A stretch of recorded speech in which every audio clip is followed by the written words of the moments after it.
चलिए अब अगला चैप्टर है कार्बोक्सिलिक एसिड।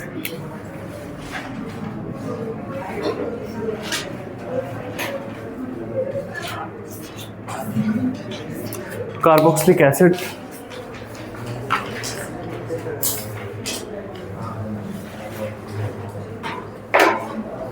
तो देखिए H या R या AR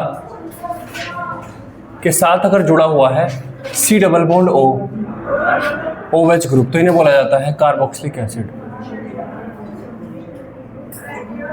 ये आपके कार्बोक्सिलिक एसिड हैं, ठीक है।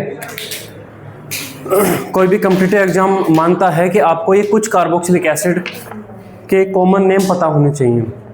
IUPAC नेम तो सोचता सबके पता हो, लेकिन कुछ कॉमन नेम आपको इनके पता हुए होने चाहिए। जैसे क्या आपको पता फॉर्मिक एसिड क्या होता है? Formic acid HC double bond O OH, ये सबसे पहला कार्बोक्सिलिक एसिड है एलिफेटिक में, फॉर्मिक एसिड। फिर देखें तो CH3 C double bond O OH acetic acid, acetic acid. अगर बेंजीन पे जुड़ा हुआ है OH COH तो क्या नाम है इसका? Benzoic acid, benzoic acid. इसका नाम पता है किसी को? अगर यहां पर दो COH जुड़े हैं, इसका नाम थैलिक एसिड है, ये है ना, THALIC थैलिक एसिड। ये एक बार अभी यूज हो चुका है, बताइए कहाँ है? सर वो फिनोप्थिलीन बनाने में। फिनोप्थिलीन थैलिक एसिड और फिनोल से बनता है ना। चलिए इसका नाम क्या होगा? CH2 और यहाँ पर आपका ये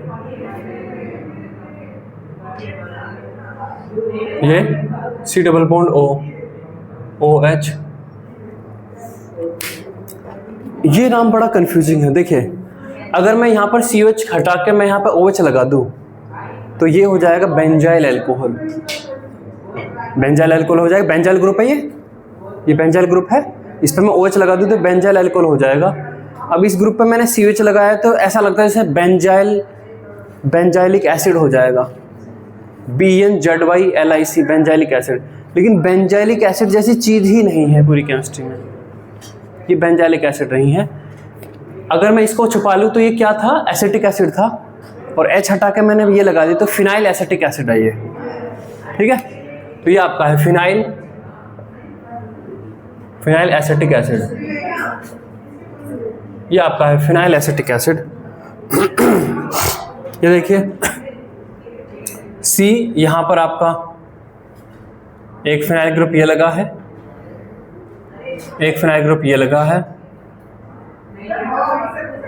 यहां पे आपका OH और COOH, तो इसका नाम है benzylic acid, BENZILIC benzylic acid है इसका नाम, ठीक है।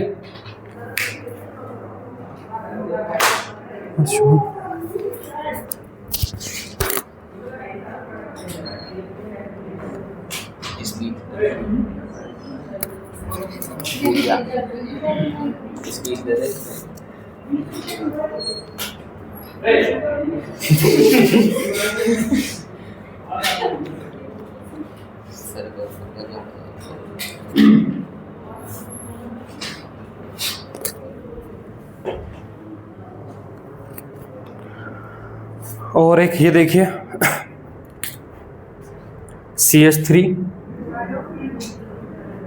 C, यहाँ पर आपका H OH और COOH, ये आपका है लैक्टिक एसिड, लैक्टिक एसिड।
हो गया।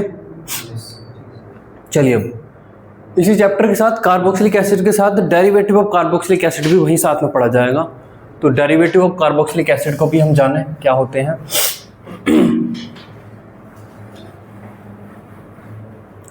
तो डेरिवेटिव ऑफ कार्बोक्सिलिक एसिड जो कार्बोक्सिलिक एसिड से ड्राइव किए हैं, मतलब उनका प्राइमरी सोर्स कार्बोक्सिलिक एसिड है, ये मान लीजिए। तो derivative of carboxylic acid, derivative of carboxylic acid. पहले देखिए acid halide RC≡O X। X usually यहाँ पर Cl होता है, समटाइम्स Br होता है, ठीक है। तो इन्हें बोलते हैं एसिड हैलाइड, एसिड हैलाइड। फिर देखिए RC≡O C≡O R, इन्हें बोलते हैं acid anhydride.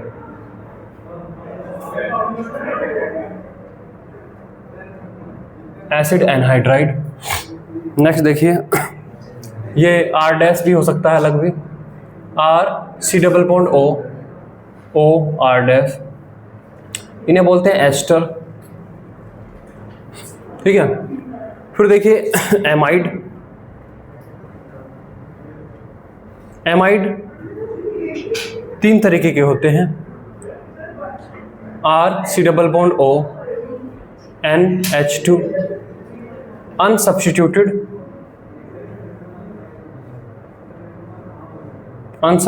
Amide. That means यहाँ पर NH2 है, यहाँ पर कुछ भी अगर H को हटा के हम R लगाएंगे तो सब्स्टिट्यूटेड हो जाएंगे। तो यहाँ पर देखिए RC≡O NH, यहाँ पर मैं R' लगा देता हूँ, तो ये N सब्स्टिट्यूटेड हो जाएंगे, मतलब मोनो सब्स्टिट्यूटेड है, इन्हें N' ऐसे लिखते हैं, N सब्स्टिट्यूटेड एमाइड। वहीं एक से H को भी हम हटा सकते हैं, RC≡O N R', तो N, N' है ना, N, di substituted amide, di substituted amide, ये आपके हैं, ठीक है। इन्हें लिखिए।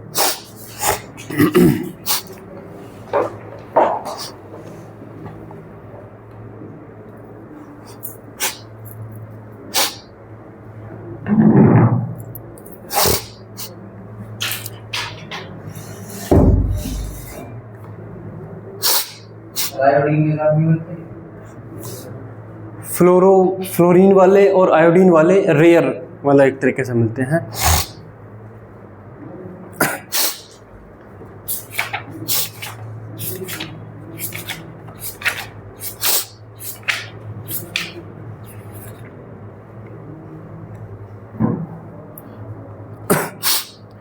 जो क्लोराइड हैं वे मोर कन्वीनियंटली प्रिपेयर होते हैं, स्टेबल हैं और लेस एक्सपेंसिव हैं, तो इसलिए हमारी यूजली अटेंशन एसिड क्लोराइड पर रहती है, ब्रोमाइड पर भी यूजली नहीं है। मतलब आयोडाइड बना के कोई ऑब्जेक्टिव फुलफिल नहीं होता है ना, ये है।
अब इसमें आगे लिखिए, देखिए ये जो भी कंपाउंड है इंक्लूडिंग कार्बोक्सिलिक एसिड, इनमें R≡COO ये ग्रुप होता है, इसे एसाइल ग्रुप बोलते हैं, है ना।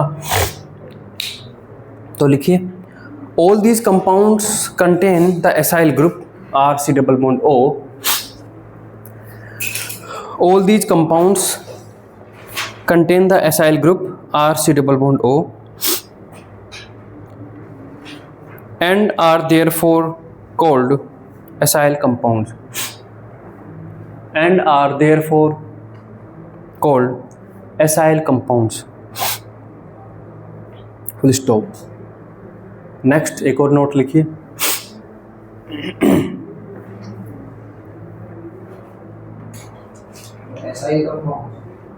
Acyl ACYL acyl compound, full stop. Next लिखिए एसिड नाइट्राइल RCN।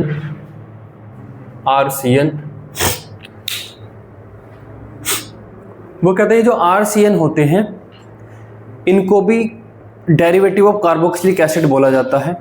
हालांकि अगर हम देखें तो कार्बोक्सिलिक एसिड के डेरिवेटिव में हमें एसाइल ग्रुप दिख रहा है हर जगह पे, लेकिन इनमें एसाइल ग्रुप मिसिंग है। वो कहता है कि इन्हें हम एसिड कार्बोक्सिलिक एसिड के डेरिवेटिव इसलिए बोल रहे हैं क्योंकि जो भी कार्बोक्सिलिक एसिड के डेरिवेटिव हैं उनका अगर आप हाइड्रोलाइसिस करते हो तो कार्बोक्सिलिक एसिड मिलते हैं। इसको अगर आप ट्रीट कराते हो H+H2O के साथ तो कार्बोक्सिलिक एसिड मिलेगा, इससे भी सबसे।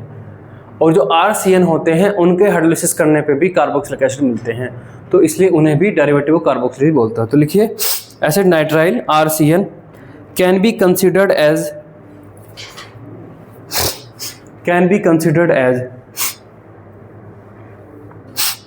derivative of carboxylic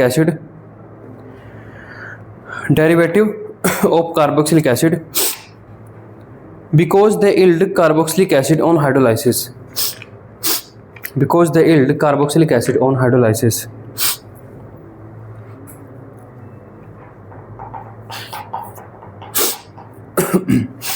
हो गया।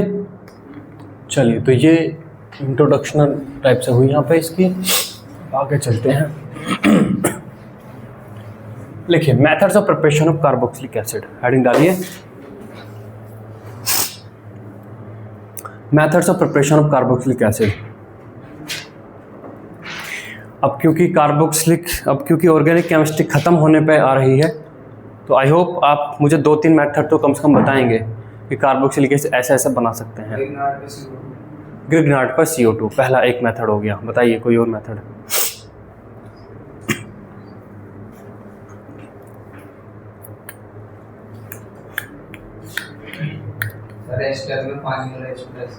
एस्टर का हाइड्रोलाइसिस, कोका कोला का हाइड्रोलाइसिस, एसिटिक एनाइड का वो तो हाइड्रोलिसिस सबके हो ही गए। हाँ, हाइड्रोकार्बन से बताइए, हाइड्रोकार्बन अगर मैं कोई हाइड्रोकार्बन तो उससे कैसे बनाएंगे? एल्कीन से बताइए। क्या एल्कीन से बना सकते हैं carboxylic acid?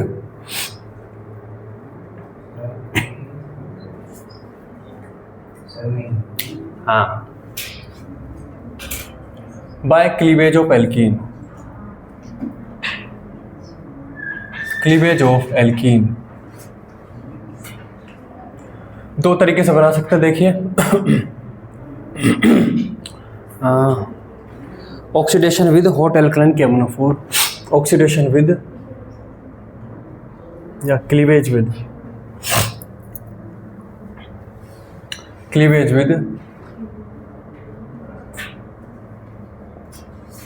Hot alkaline KMnO4। तो यहाँ पर देखिए RCH double bond CH R dash, आप यहाँ पे लीजिए हॉट एल्कलाइन KMnO4। तो ये एल्कीन को तोड़ देगा, तोड़ने के बाद इन कार्बन को ऑक्सीडाइज करके COH बना देगा। लेकिन क्योंकि बेसिक मीडियम है तो आपको CONA मिलेगा, CO माइनस मिलेगा। तो सेकंड स्टेप में हम ये और कर लेंगे H प्लस, है ना। तो आपको क्या मिलेंगे? RC double bond OOH plus R dash C double bond OH। ठीक है। दूसरा है क्लीवेज बाय O3, H2O। तो यहाँ पर देखिए RCH double bond CH R dash, पहला यहाँ पर आपका O3, CH2 Cl2 -78 degree centigrade temperature. और सेकंड स्टेप में आप यहाँ पे क्या लेंगे? H2O2 लेते हैं तो जो क्लीवेज होने के बाद जो एल्डिहाइड बनता है वो ऑक्सीडाइज हो जाते हैं। क्या मिलेंगे आपको? RC डबल बॉन्ड OH और प्लस आपका R dash C double bond OH। ठीक है। अगला मेथड क्या हो सकता है? By oxidation of aldehyde, by oxidation of aldehyde. कैसे कैसे कर सकते हैं? देखिए RC डबल बॉन्ड OH, आप यहाँ पे कर सकते हो टोलन, फेलिंग, बेनेडिक्ट, इनमें से कोई सा। और क्योंकि ये बेसिक मीडियम है तो फिर आप यहाँ पर H प्लस भी कर दीजिए, तो आपको मिल जाएगा RC डबल बॉन्ड OH। या आप क्या कर सकते हैं? RC डबल बॉन्ड OH, आप ये लिख सकते हैं KMnO4 या K2Cr2O7, तो आपको RC डबल बॉन्ड OH ये मिल जाएगा। ठीक है। नेक्स्ट क्या हो सकता है? By oxidation of primary alcohol,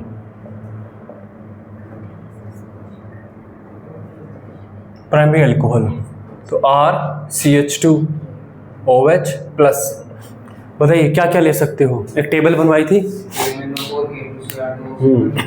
आप ले सकते हैं यहाँ पर KMnO4 या K2Cr2O7 या CrO3 विद एसिड। इसके 2-3 वेरिएंट हैं। CrO3 विद H2SO4 है, एक है H2CrO4 इस तरीके से जोन्स रिएजेंट, एक है इस तरीके से ना, दो हैं इसके, कोलिन नहीं जोन्स है ना, जोन्स और एक और है। इनमें से कोई सा भी लीजिए, ये स्ट्रॉन्ग की तरह काम करते हैं और आपको मिलेगा RC डबल बॉन्ड OH। ठीक है। चलिए यहाँ तक लिखिए पहले।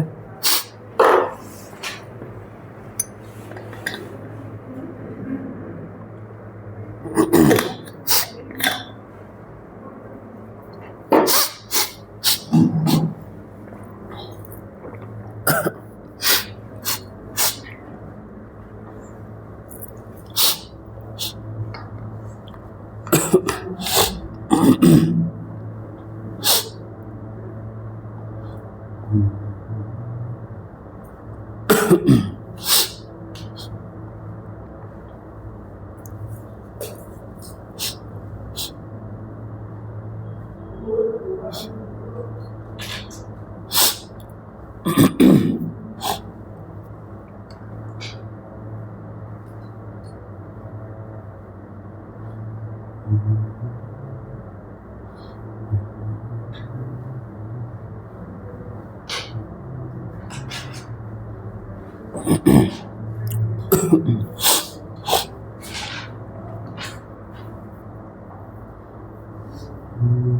सर ये इसे ऑक्सीडेटिव ओजोनोलिसिस कहते हैं क्या? बी को? हाँ। और फिर रिडक्टिव में क्या फर्क पड़ता है? रिडक्टिव में H2O, जिंक है तो एल्डिहाइड मिलते हैं आपको, RC डबल बॉन्ड OH मिलता। कुछ फर्क पड़ता है क्या? एल्डिहाइड प्रोडक्ट चाहिए या कार्बोक्सिलिक चाहिए, ये फर्क पड़ता है। ये एल्डिहाइड चाहिए तो फिर जिंक लेना पड़ेगा।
सर वो स्कूल वाले सर कह रहे थे कि स्कूल के एग्जाम में या बोर्ड में अगर कोई कन्वर्जन आती है तो स्मॉलेस्ट तरीके से आंसर दे रहे हैं उसका, ऐसे नहीं कुछ बन रहा है तो सही तरीका है तो फिर भी। हाँ तो मतलब ऐसा ही है सिस्टम। अगर उसने ये बोला है कि 3 स्टेप में करो तो फिर 3 स्टेप में करना पड़ेगा। वो कह रहे हैं बोला हुआ ना बोला हुआ आपको पॉसिबल शॉर्ट स्टेप में ही बताना है। कोई रूल है ऐसा? ऐसा कोई रूल थोड़ा ना है। देखो यार, स्कूल के मास्टरों के यहाँ पर बहसबाजी नहीं किया करो, ये सब ये कम दिमाग वाले लोगों की बातें नहीं करो। यहाँ पे बड़ी बातें करो थोड़ी सी, AI PI कुछ ऐसी जो हमें भी समझ में ना, ऐसी बातें करो। चिरकुट छपरी बातें नहीं करो। हाँ कुछ ऐसी कि हमें भी सोचना पड़ेगा यार, कुछ और हमें पढ़ के जाना पड़ेगा, कुछ बड़ी बड़ी बातें करो। हाँ ये स्कूल के मास्टर ये कह रहे हैं, फलाना ये कह रहे हैं। स्कूल के मास्टर अपना देखो, स्कूल के मास्टरों ने अपना पिछले 50 साल के इतिहास में काम सही नहीं किया, तभी कोचिंग का जन्म हो गया नहीं हो गया? अगर कोचिंग स्कूल का मास्टर इतना पढ़ा रहा होता इस लेवल का तो हम भी स्कूल में जाकर पढ़ा लेते, है ना? और अभी भी नहीं कर रहे। अब 11वीं वाले बोल रहे थे 3 जन 4 क्लास में पूरा थर्मोडायनामिक्स उन्होंने ख़त्म कर दिया। थर्मोडायनामिक्स जरा चैप्टर 3 क्लास में, वो भी 40 मिनट की 3 क्लास में ख़त्म कर दिया। कैसा कर दिया भाई है?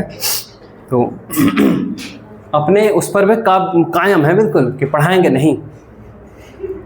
ये जो है स्ट्रिक्टली उसको फॉलो कर रहे हैं स्कूल के टीचर, रिलीजियसली पूरी तरीके से। पढ़ाना नहीं है बालकों को, ऐसा फॉलो कर रहे हैं उसको। चलिए, तो ये 3 मेथड हुए, आगे चलते हैं। तो सर जैसे वो ध्रुव राठी अपना नया वो लाया है AI का, हाँ पता है आपको? देखा मैंने, पर मैंने देखा नहीं क्या लाया वो। तो उसमें घबराबाजी क्यों नहीं है जब उसने सारे के सारे यूज कर रखे हैं बाकी AI? मैंने देखा नहीं ना क्या लाया अभी वो। By oxidation of alkyl benzene.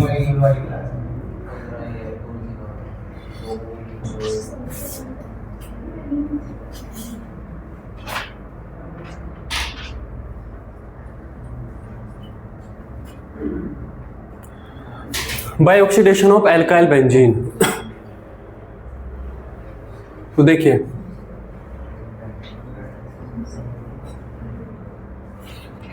यहां पर आपका CH2 CH3, वो कहता है कि बेंजीन रिंग से अगर कोई एल्काइल ग्रुप जुड़ा है और बेंजीन रिंग से जुड़े हुए कार्बन पर एटलीस्ट 1 है ना, यहां पर एटलीस्ट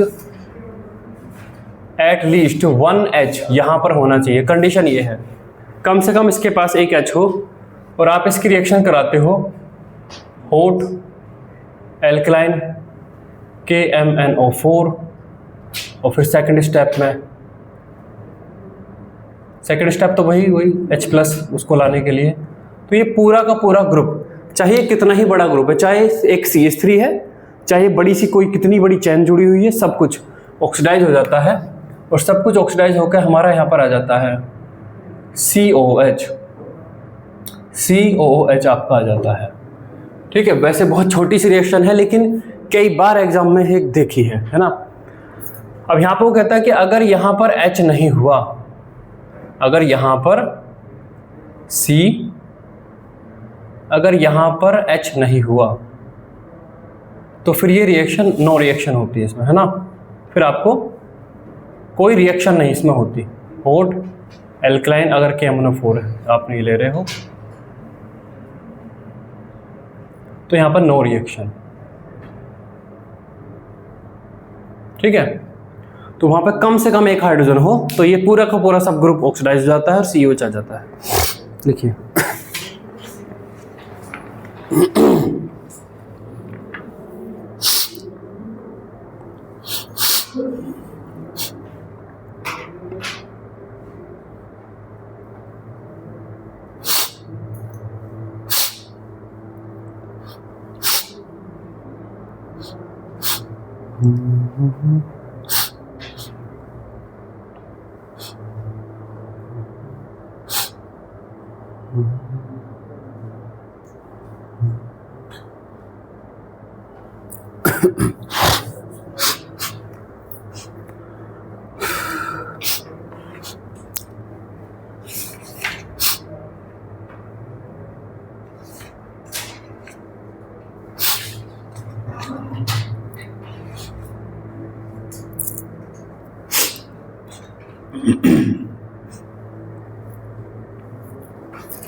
होनी चाहिए स्ट्रेट एल्केन वगैरह। नहीं कुछ भी, कंडीशन केवल ये कि उस कार्बन पे एक कम से कम हाइड्रोजन हो बस, उसके अलावा वो कुछ भी हो, उसके अलावा कुछ भी हो, हमें कोई मतलब नहीं उससे।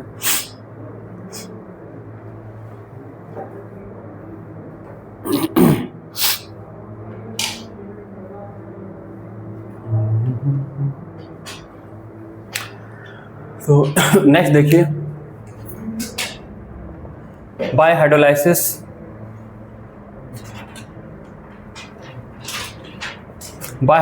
ऑफ नाइट्राइल जिन्हें कई बार साइनाइड यूजुअली इनऑर्गेनिक में यूज किया जाता है इसके साथ, है ना। देखिए आपके पास RX है, RX पर आप रिएक्शन करते हो CN- तो आपको मिल जाते हैं RCN। ठीक है, RCN हाइड्रोलाइज होने पर आपको बना कर देते हैं RCOH। तो देखिए जरा इसको कैसे होता है, RC ट्रिपल बॉन्ड N ये होता है।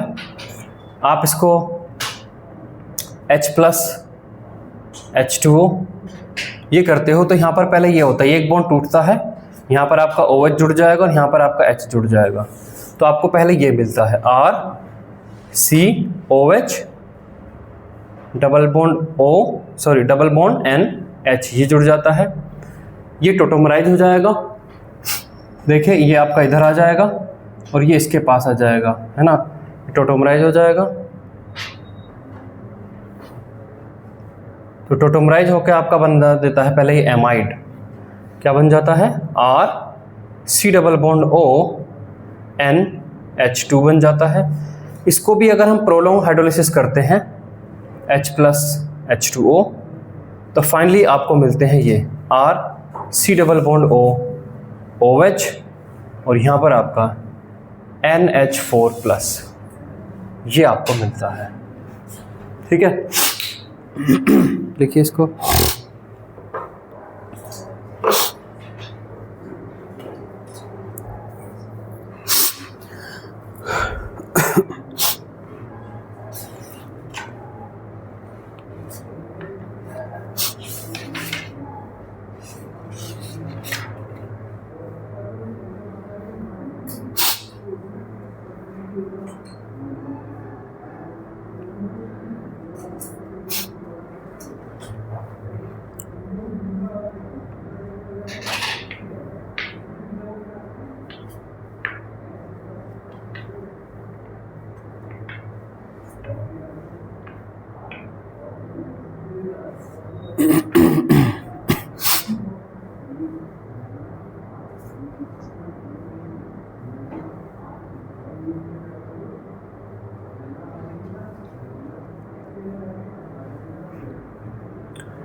नेक्स्ट देखिए बाय हाइड्रोलाइसिस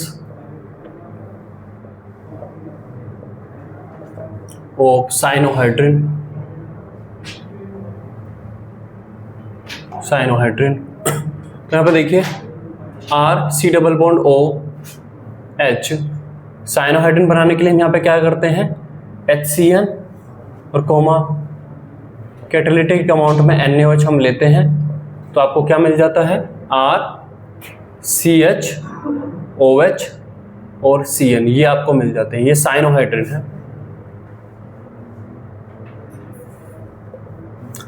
ठीक है, जैसे हमारे पास साइनोहाइड्रिन है इसका एसिटाल्डिहाइड का है ना CH3 CH OH CN, और अगर आप इसका प्रोलॉन्ग हाइड्रोलिसिस करते हैं H प्लस H2O, देखिए ये जो नाइट्राइल हैं इनमें बोलता है कि इनके प्रोलॉन्ग हाइड्रोलिसिस पर आपको मिलते हैं कार्बोक्सिलिक एसिड, अगर प्रोलॉन्ग हाइड्रोलिसिस नहीं कर रहे तो आपको एमाइड मिलता है, एमाइड बीच का इंटरमीडिएट है ना।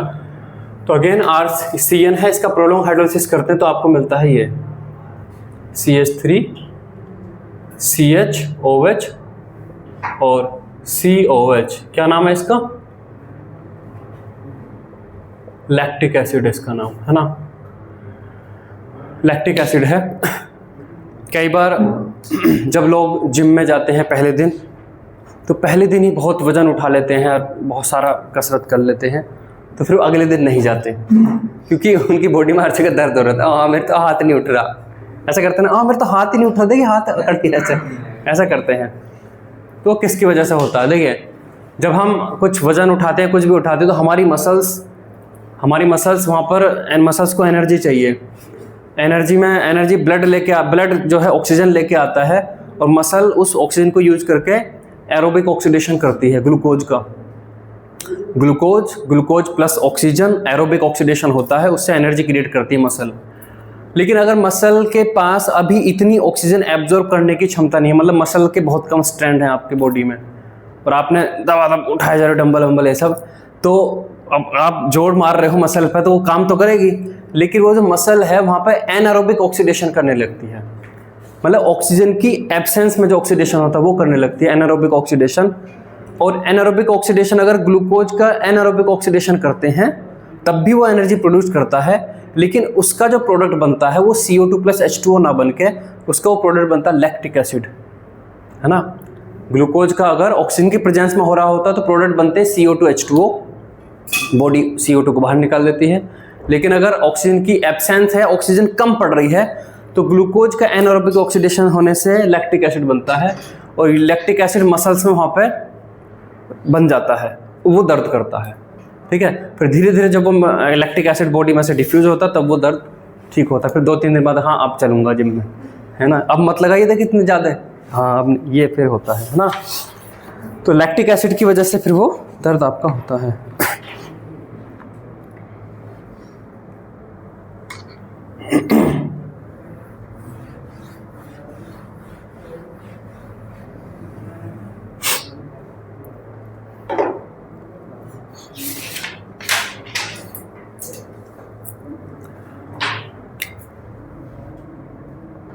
6 बाय ग्रिग्नार्ड रिएजेंट,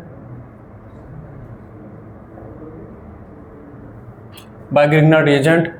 तो इसमें क्या करते हैं, आपके पास ग्रिग्नार्ड रिएजेंट है और उसमें CO2 गैस को बबल आउट करते हैं, है ना। आपके पास है RMgX और उसमें आप बबल आउट करते हो CO2 गैस को।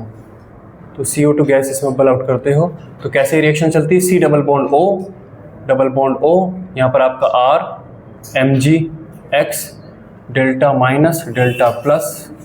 तो ये का CO2 का जो C डबल बॉन्ड है वो कार्बन ग्रुप की तरह ही बिहेव करता है। ये बॉन्ड आपका इधर जाता है और ये आपका इस पर अटैक करता है। तो आपका क्या बन जाता है, O double bond C O minus MgX plus और यहाँ पर आपका R। फिर हम करते हैं acid workup H plus H2O और आपको मिल जाता है R C double bond O OH। ये आपको मिल जाता है ना। नेक्स्ट देखिए, सर ये 7th है, ये 7th है, वो 5th होगी हाइड्रोलिसिस ऑफ नाइट्राइल। ठीक है, नंबर 7 डालते हैं। नंबर नहीं पड़े मेरे में, तो ये 8th hydrolysis of 1,1,1 try halide. तो यहाँ पर देखिए RC ट्राई हैलाइड। हाँ बस ये ट्राई हैलाइड आपके ट्राई हैलाइड तो ऑब्वियसली टर्मिनल पे ही हो सकते हैं, डाई हैलाइड ही हो सकते हैं बीच में। ट्राई हैलाइड आपके पास है, आप इसकी रिएक्शन कराते हैं मान लो NaOH के साथ, तो ये तीनों Cl रिप्लेस होकर OH से हो जाते हैं। तो आपका बन जाता है RCOH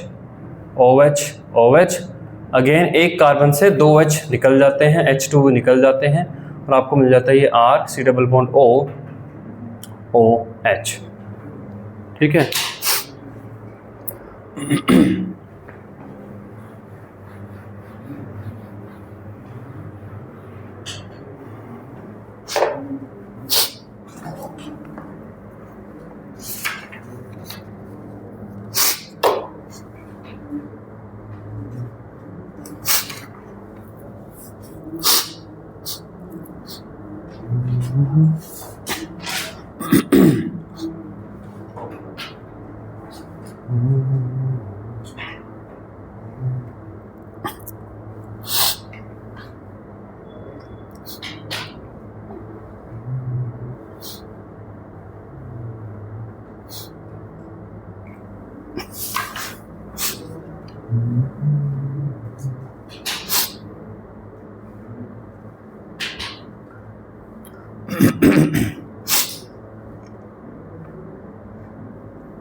नेक्स्ट देखिए हाइड्रोलिसिस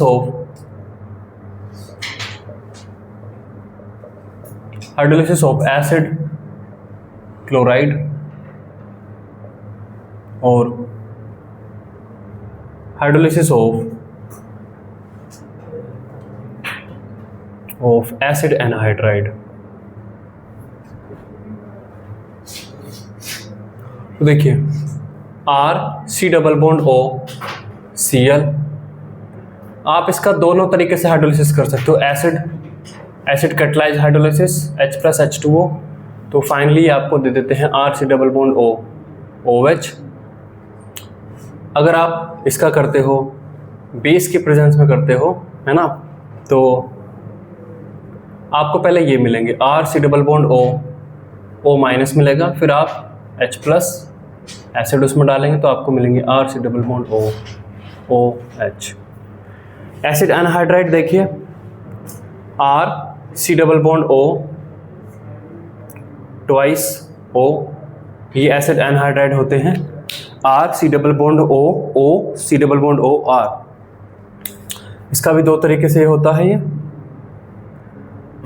एसिड कैटालाइज हाइड्रोलिसिस है तो आपको डायरेक्ट मिल जाएंगे, 2 टाइम्स ऑफ मिल जाएंगे, 2 times of R C double bond O OH। और बेस कैटालाइज है तो पहले आपका ये मिलेगा 2 times of R C double bond O O minus, और फिर आप इसमें एसिड डालेंगे तो आपको मिलेगा R C double bond O OH।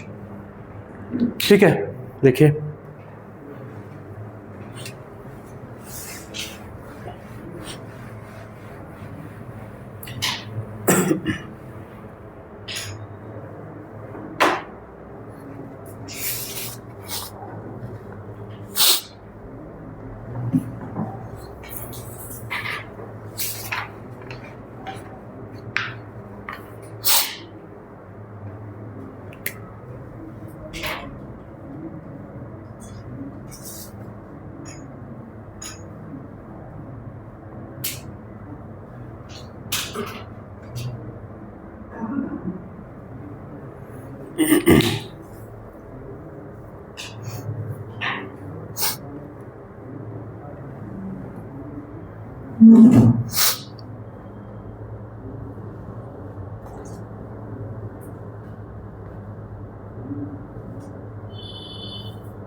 इनका नाम एनहाइड्राइड है, ये सूखे रहते हैं। नहीं, 2 एसिड के मॉलिक्यूल में से पानी निकाल के तब ये बने हैं, इसलिए एनहाइड्राइड है।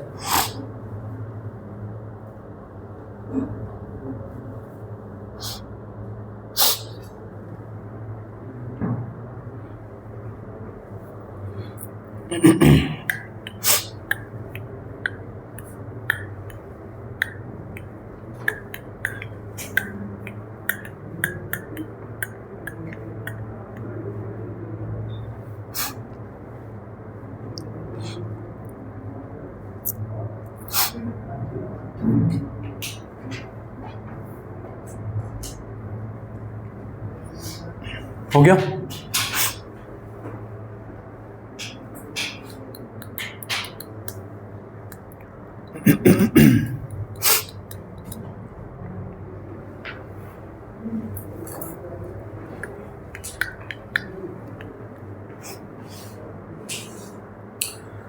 Hydrolysis of ester. देखिए ये आपके एस्टर हैं, R C double bond O O R dash.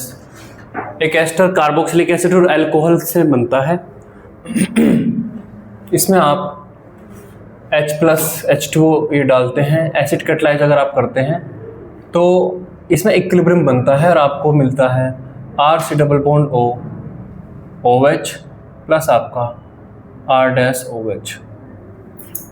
ठीक है, वहीं अगर आप इसमें बेस डालते हैं C double bond O O R dash, आपने इसमें डाला NaOH, तो रिएक्शन कंप्लीटली फॉरवर्ड डायरेक्शन की होती है और आपको मिलते हैं ये R C double bond O O minus Na plus, ये मिलता है। अब आप इसमें एसिड डाल लीजिए तो आपको ये मिल जाते हैं R C double bond O OH। यहाँ पर नोट करने वाली 2 बातें हैं वो हम लिखेंगे। ठीक है,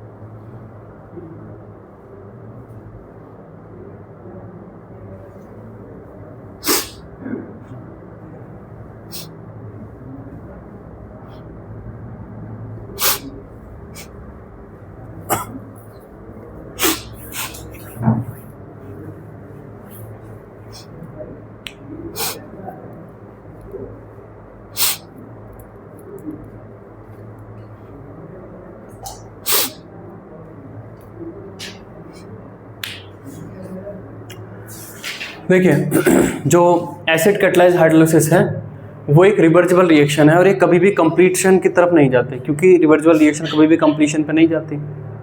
जो बेस प्रोमोटेड हाइड्रोलिसिस है वो कंप्लीट इरिवर्सिबल रिएक्शन है और वे कंप्लीशन पे जाते हैं।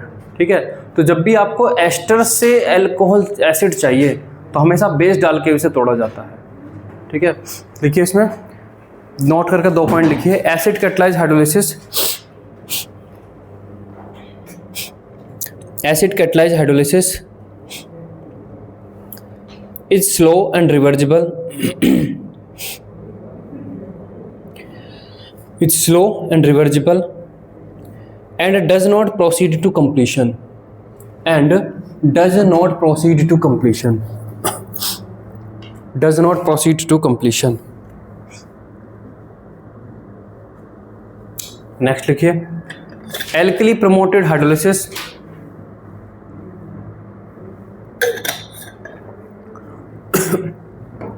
Alkali promoted hydrolysis is almost irreversible,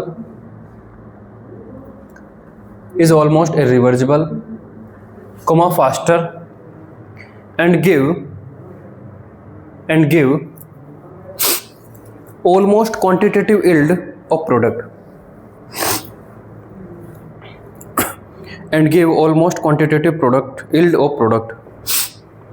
Full stop. For this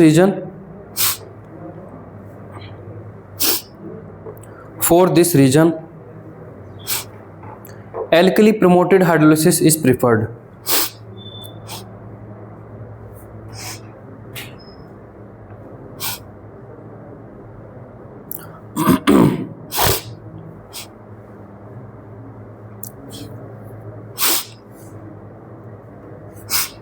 ठीक है,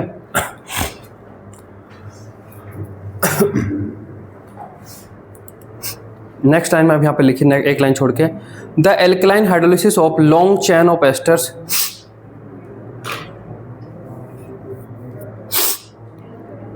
the alkaline hydrolysis of long chain of esters, next line छोड़ के लिखिए, the alkaline hydrolysis of long chain of esters is called saponification, SAPO। Saipau Latin word है जिसका मतलब होता है सोप, SOAP, सैपोनिफिकेशन। तो अब यहाँ पे देखिए सोप मेकिंग।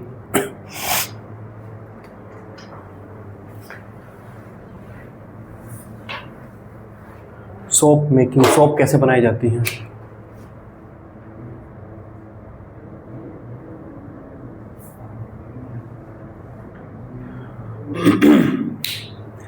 जो हमारा एस्टर है C double bond OR dash है ना, इसमें अगर R बहुत लॉन्ग कार्बन की चैन है तो ये ऑयल्स या फैट हो जाते हैं। जो भी ऑयल्स होते हैं, किसी भी प्लांट से निकलने वाला ऑयल या मस्टर्ड ऑयल, वेजिटेबल ऑयल या बॉडी फैट जो भी हैं, वे लॉन्ग चैन के एस्टर्स हैं। ठीक है, लॉन्ग चैन के एस्टर्स हैं। मान लो वेजिटेबल ऑयल है, मान लो सरसों का तेल ही है, आप उसमें NaOH डाल दीजिए, उसे हीट करिए तो साबुन बन जाएगी। ठीक है, तो लिखिए इसमें vegetable oils and animal fats,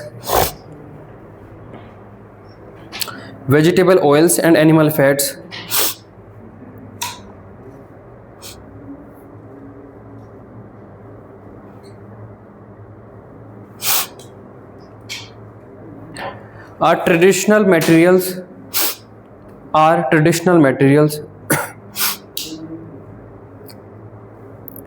that are saponified,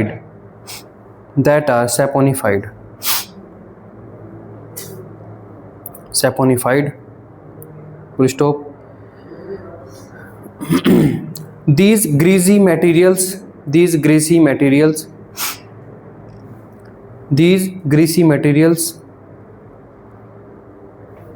comma triesters called try called triglycerides. Triesters called triglycerides. triglycerides. Triglycerides are usually mixtures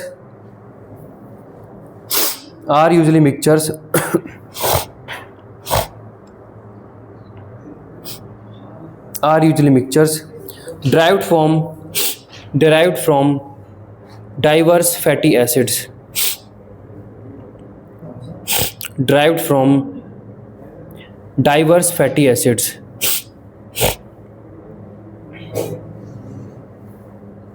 Full stop.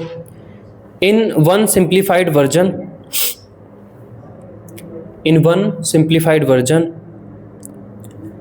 the saponification of stearin है ना, the saponification of stearin, stearin gives sodium stearate. stearin gives sodium stearate. stearate. तो देखिए ये glycerol के asters हैं, CH2 CH CH2O C double bond O O C double bond O O C double bond O। तो देखिए 1 2 3 4 5 6 7 8 9 10 11 12 13 14 15 16 17 carbon है। C17H35 है, ये C17H35 लगा हुआ है ना। 1 2 3 4 5 6 7 8 10 11 14 16 17 1 2 3 4 5 6 7 8 9 10 11 13 14 16 17 ये लिया हमने। ये स्टीरियन है, ये STEARIN स्टीरियन। ये एक फैटी एसिड है ना। Normally vegetable oils, fats, animal fats में मिलता है। इसमें हम डालते हैं NaOH, कास्टिक सोडा इसमें डालते हैं और हीट करते हैं। हीट करिए, एस्टर है ये, देखिए R C double bond O O R टूट जाएगा। ये टूटने पे आपको ये बनाएगा CH2OH CHOH और आपका CH2OH ग्लिसरॉल GLYCEROL ग्लिसरॉल, या ग्लिसरॉल कोई बोलते हैं ग्लिसरीन, GLYCERIN ग्लिसरीन। और 3 टाइम्स ऑफ